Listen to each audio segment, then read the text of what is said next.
kabila nito, nagsalita po ang ating mahal na Secretary John Vic na ang nagplano po rito, o yung pagkaintindi namin, ang nagplano ay kayo.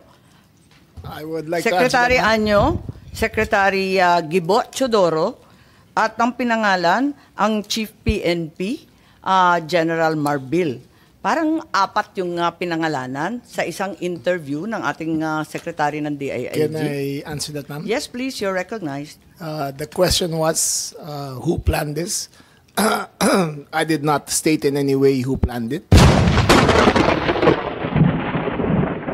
On top of this, kayo ho ba? Because during the press conference of the President, it was you and the President. Yes. So ikaw ho ba nagplano ng lahat ng ito? Hindi naman, hindi naman. It was a group effort. Secretary Chodoro was there, Secretary Anyo was there too, and the President and I.